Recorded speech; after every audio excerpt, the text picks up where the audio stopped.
Otep à tous, bien-aimés frères et sœurs. Il y a eu 2 élections en Europe, en Moldavie et en Géorgie. En Moldavie, déjà, ce sont 2 petits pays. La Moldavie fait à peine 69-70 000 km² avec une population de... Non, 33 000 km² avec une population de 2 600 000 habitants. Et la Géorgie, c'est un peu plus grand, 2 fois plus que la Moldavie, 69 000 km² avec une population de 3 700 000 habitants. En Moldavie, l'élection, c'était pour savoir si le pays, la population veut rentrer dans l'Union européenne ou non. Et en Géorgie, ce sont des élections législatives. Regardez ce qui se passe. Ursula von der Leyen est allée directement dans ces pays-là, en Moldavie, en Géorgie, pour aller distribuer de l'argent, pour aller corrompre les gens. Elle est allée avec des milliards pour dire, si vous rentrez dans l'Union européenne, si vous élisez un gouvernement pro-OTAN et Union européenne, on va vous donner de l'argent. Ces 2 territoires-là sont encore à la limite avec la Russie. Vous voyez ce qui est en train de se passer. Et donc, il y a eu des élections.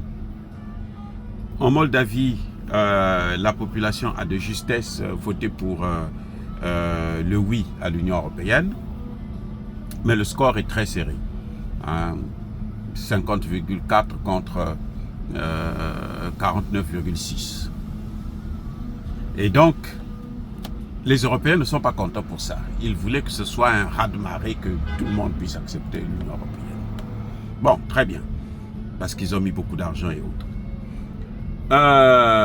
En Géorgie, par exemple, c'est différent. C'est que là-bas, ce sont les pro-russes qui ont gagné les élections. Donc, le pays va être gouverné par un pro-russe. Là, c'est la contestation totale. En fait, on a l'impression que ce que les Européens veulent, c'est ce qui doit se passer dans le monde entier. Ce que les États-Unis veulent, c'est ce qui doit se passer dans le monde entier. Ce que l'OTAN veut, c'est ce qui doit se passer dans le monde entier.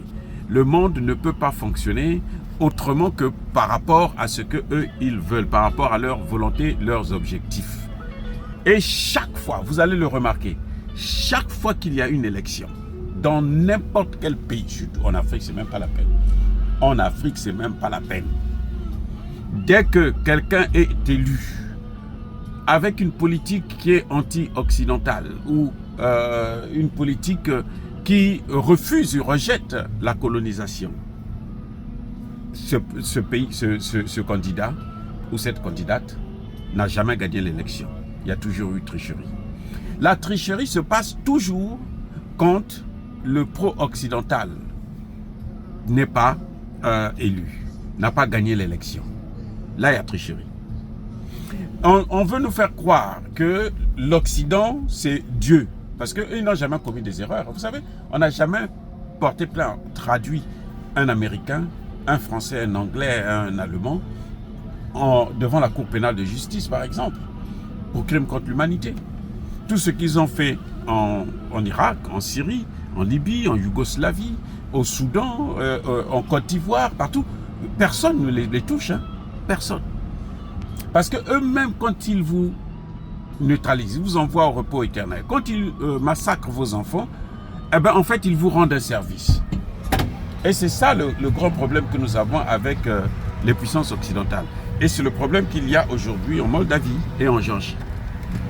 Parce que la Géorgie a élu un gouvernement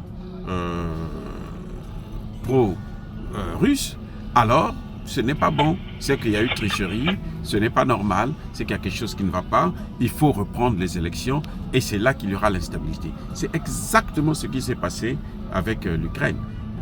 On est là, on pense que parce que en 2014, il y a eu un coup d'État. C'est le même genre. Quand c'est un anti-occidental, quelqu'un qui n'a pas les mêmes idées que les occidentaux, Ça, ce n'est pas bon, ça, ce n'est pas normal, il y a tricherie et on organise une révolution de couleur. Et voilà là où ça amène les gens. Là. Donc, et la politique, quand vous regardez très bien la géographie de ces pays, vous voyez bien que c'est autour de la Russie. Donc, c'est toujours une élection, c'est-à-dire que c'est comme si on veut encercler la Russie pour faire la guerre contre la Russie. Et ça, c'est un problème qu'il faut régler et j'espère qu'ils vont commencer à prendre d'autres dispositions. Dire cela, c'est inciter à la haine ou à la violence. Non, il y a pas colère, il y a malheur.